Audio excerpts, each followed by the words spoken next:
natural monolith, a giant cliff rock. Sigiriya was certainly a Buddhist monastery from the first millennium BC, and then around 500 AD it actually became a fortress and a palace for a local king. Croiriez-vous que le plus beau site de Sri Lanka est une seule et énorme forteresse rocheuse? Sigiriya, également connue sous le nom de Sinagiri, est une formation rocheuse monolithique que les habitants considèrent comme la 8e merveille du monde. La lutte pour le trône du puissant empire Kashyapa s'est déroulée ici, et le comportement légendaire de Sigiriya et son environnement envoûtant font qu'il mérite l'attention qu'il reçoit. Rejoignez-nous pour explorer la cité perdue de Sigiriya, une ancienne cité construite par les dieux. La ville de Sigiriya a été érigée par les rois Kashyapa pendant son règne de 18 ans, de 477 à 495 après JC, selon un texte ancien tiré des célèbres chroniques sri-lankaises. Après avoir accédé au trône, le roi légendaire a choisi l'emplacement de sa nouvelle capitale et on lui attribue la construction d'une pléthore de structures avancées dans la ville dont certaines subsistent encore aujourd'hui. Mais, avant de s'installer dans la ville et de construire son magnifique palais, le roi Kashyapa a dû prendre le royaume à son père, ce qu'il a accompli de la manière la plus horrible qui soit. Avant la naissance de Kashyapa, son père, le roi Datusena, régnait sur les provinces du Sri Lanka après avoir unifié les factions de l'île déchirées par la guerre. Kashyapa était le premier-né et le fils aîné du roi Datusena, mais il n'était pas l'héritier du trône. Le roi avait un autre fils, Moggallana, qui était né de la reine et était donc l'héritier légitime de la couronne de Sri Lanka. Et comme Kashyapa était né d'une simple concubine, sa seule prétention au trône était de voir son demi-frère régner sur lui, ce qu'il refusait de faire. Kashyapa vit une opportunité de voler le royaume à son frère et organisant un coup d'état pour déposer son père qui était encore roi à l'époque. En l'an 483, ils ont réussi un coup de palais et ont détrôné le roi Datusena en s'alliant au commandant de l'armée du roi, Migara. Kashyapa, aujourd'hui le roi de la dynastie Maurya de Sri Lanka, pensait que son père avait caché de vastes réserves d'or qui se sont avérées être un grand réserve d'eau qu'il avait construit pour garantir que son peuple et ses agriculteurs aient de l'eau pour les années à venir. Kashyapa, mécontent du manque de richesse de son père, le fit assassiner de la manière la plus odieuse qui soit en l'enterrant vivant derrière un mur. Alors que son demi-frère régnait en roi, Moggallana, l'héritier légitime du royaume, s'est enfui en Inde pour éviter d'être assassiné par son frère, mais a promis de revenir et de récupérer sa couronne. Kashyapa a déplacé le palais de sa capitale de la vieille ville d'Anuradhapura au sommet plus sûr de Sigiriya, anticipant l'attaque imminente et les représailles de son demi-frère, et a procédé à la construction de ce qui serait le palais à l'architecture la plus avancée du Sri Lanka à l'époque. Au cours de ses 18 années de règne, le roi Kashyapa a transformé Sigiriya en une oasis magnifiquement défendue, dotée de complexes de palais de plaisance et de systèmes d'écoulement des eaux incroyablement avancés.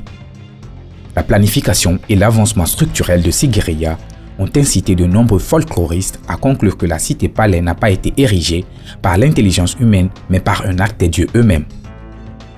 La symétrie architecturale semble intégrer la formation naturelle de la roche et les caractéristiques artificielles dans les modèles conceptuels uniques qui continuent de laisser les architectes perplexes aujourd'hui.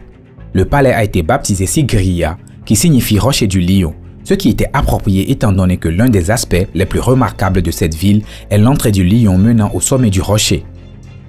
Un vaste étalage d'esquisses et de peintures réalistes qui s'étend sur une partie importante de la face occidentale du mur est l'une des caractéristiques les plus remarquables de Sigiriya.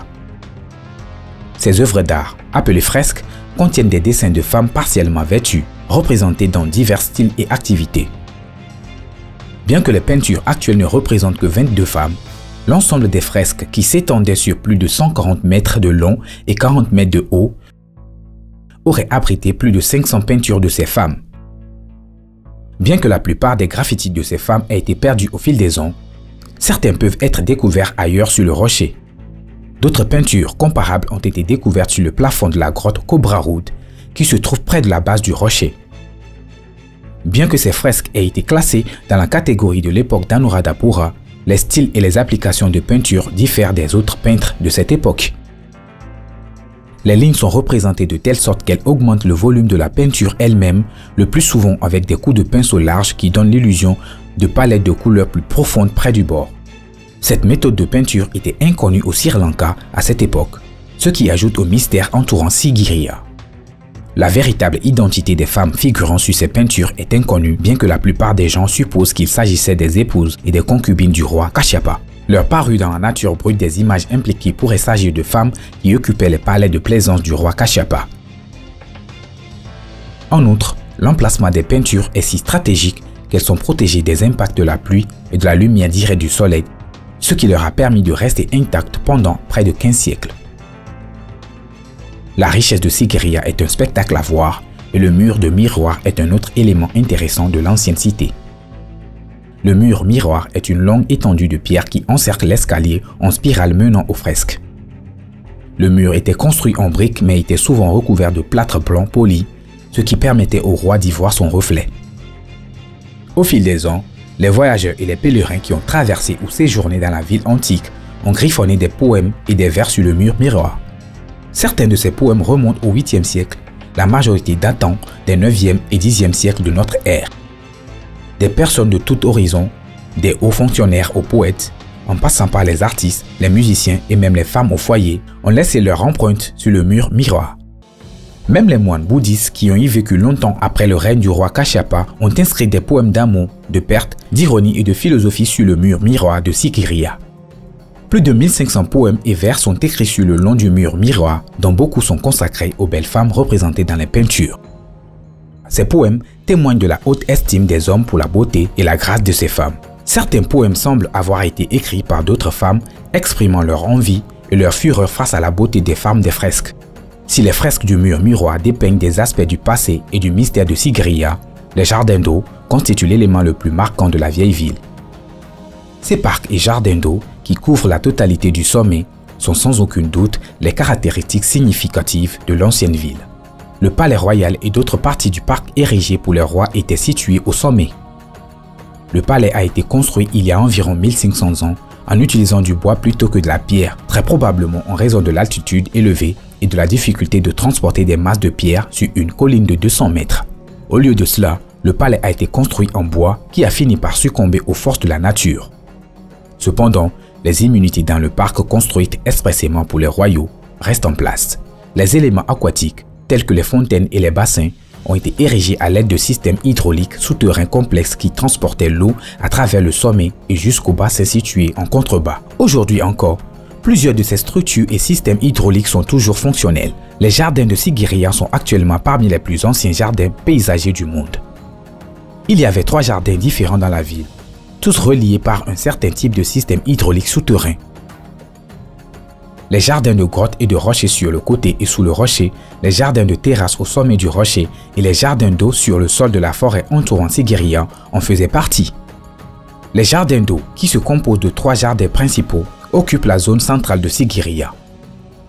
Chaque jardin est construit sur un site entouré d'eau et relié à 3 quartiers principaux de la ville par des voies d'eau sophistiquées en surface et sous terre.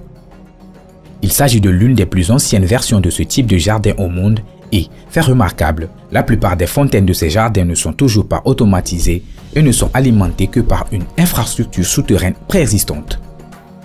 Ces fontaines sont alimentées par une réserve d'eau souterraine et fonctionnent particulièrement bien pendant la saison des pluies.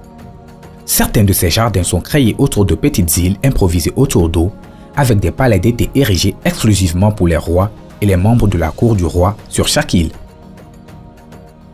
Il y a ensuite les rocailles, composées d'arrangements de pierres uniques en leur genre, qui s'étendent du versant nord du rocher jusqu'au versant sud, à la base du City Rock. Si ces jardins de pierre sont visuellement attrayants, ils ont également un but fonctionnel. Lors d'une invasion ennemie, il était utilisé pour forcer les rochers à descendre le long de la pente, une stratégie employée lors de la bataille de fin de règne du roi Kashyapa. Enfin, il y a les jardins en terrasse qui ont été construits en utilisant la formation rocheuse naturelle à la base de la colline. Ces jardins s'étalent en bas et créent un sentier menant à l'escalier situé du côté du rocher. Un itinéraire mène de l'escalier à la terrasse du niveau intermédiaire où se trouve l'énorme escalier du lion. En raison de son architecture particulière et de son ampleur, l'escalier du lion est l'une des attractions les plus remarquables de Sigiriya. Il comporte 2 énormes pattes de lion et un escalier d'escalade qui mène au sommet de Sigiriya. Lors de la construction de la ville, l'escalier du lion avait une tête tout aussi énorme, l'escalier passant juste à travers ses mâchoires ouvertes. La tête a succombé aux intempéries et est tombée avec le temps, ce qui est dommage car elle aurait été un spectacle vraiment magnifique à voir. Depuis une vue aérienne, on peut voir que la ville de Sigiriya s'étend bien au-delà de l'énorme rocher lui-même. Il y avait une plus grande quantité de terre à la base de 5 portes s'étendant à chaque entrée. On pense que la porte occidentale, la plus importante, était réservée au roi et à son accueil. Pendant les 18 ans que le roi Kashyapa a passé à travailler pour restaurer Sigiriya à son ancienne gloire, une guerre se développait lentement. Moggallana, le successeur légitime du royaume de Sri Lanka, s'enfuit en Inde avant de revenir avec une vaste armée pour reprendre le royaume de son père. Les soldats de Moggallana ont fini par prendre Sigiriya et ont presque capturé Kashyapa. Mais comme un roi fier qui préfère mourir plutôt que d'être pris, Kashyapa s'est tranché la gorge avec son propre couteau. Moggallana a régné sur le Sri Lanka, ramena la capitale à Anuradhapura et transforma la cité-palais de Sigiriya en monastère bouddhiste. Ce site est désormais inscrit au patrimoine mondial de l'UNESCO. Sigiriya est un excellent exemple de l'un des meilleurs sites d'urbanisme ancien qui témoigne de l'ingéniosité humaine de cette époque. Si la construction de Sigiriya a été attribuée au roi Kashyapa, les chercheurs pensent que ce site a été occupé bien plus tôt. Il existe des preuves significatives d'une occupation humaine précoce du sommet rocheux remontant à la période mésolithique, il y a environ 5000 ans. Les premières traces de monastères et de communautés bouddhistes remontent également au IIIe siècle avant JC, soit 700 ans avant l'ascension du roi Kashyapa. Aujourd'hui, la ville historique de Sigiriya attire plus d'1 million de visiteurs par an, les touristes comme les archéologues étant attirés par les ruines des bâtiments construits il y a plus de 1500 ans. Faites-nous savoir ce que vous pensez de Sigiriya dans les commentaires.